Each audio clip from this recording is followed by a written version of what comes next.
കോഴിക്കോട് കോർപ്പറേഷനിൽ ആദ്യഘട്ട വോട്ടെടുപ്പ് പൂർത്തിയായിട്ടുണ്ട്. മറ്റ് അട്ടിമറികളൊന്നും തന്നെ ഉണ്ടായിട്ടില്ല. അതാത് വോട്ടുകൾ തന്നെ എല്ലാ സ്ഥാനാർത്ഥികൾക്കും ലഭിച്ചിട്ടുണ്ട്. ഒ സദാശിവന് 35 വോട്ടുകളാണ് കിട്ടിയത്. UDF സ്ഥാനാർത്ഥിക്ക് 28ഉം BJPക്ക് 13 വോട്ടും ലഭിച്ചിട്ടുണ്ട്. പക്ഷേ ആർക്കും കേവല ഭൂരിപക്ഷം ഇല്ലാത്തതിനാൽ രണ്ടാം ഘട്ട വോട്ടെടുപ്പിലേക്ക് കടക്കുകയാണ്. ഇതിനുള്ള നടപടിക്രമങ്ങളാണ് ഇപ്പോൾ ആരംഭിച്ചു കഴിഞ്ഞിട്ടുള്ളത്. ഈ രണ്ടാം ഘട്ട വോട്ടെടുപ്പിൽ നിന്നും BJP വിട്ടുനിൽക്കുകയാണ് എന്നുള്ളതാണ് ഏറ്റവും പ്രധാനപ്പെട്ട കാര്യം. ഇതാണ് എല്ലാവരും ആദ്യം മുതൽ തന്നെ ഉറ്റുനോക്കിയത്.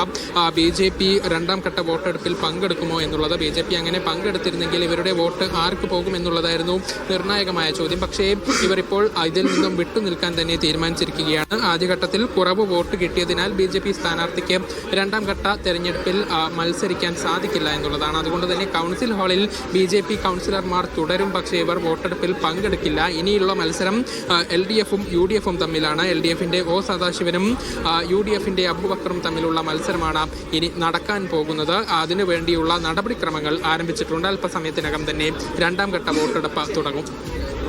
ശരി, കോഴിക്കോട് കോർപ്പറേഷനിൽ ഒന്നാം ഘട്ട വോട്ടെടുപ്പ് പൂർത്തിയായിരിക്കുന്നു. രണ്ടാം ഘട്ട വോട്ടിംഗ് അല്പസമയത്തിനകം തന്നെ ആരംഭിക്കുമെന്നാണ് നന്ദഗോപാൽ കോഴിക്കോട് നിന്ന് റിപ്പോർട്ട് ചെയ്യുന്നത്.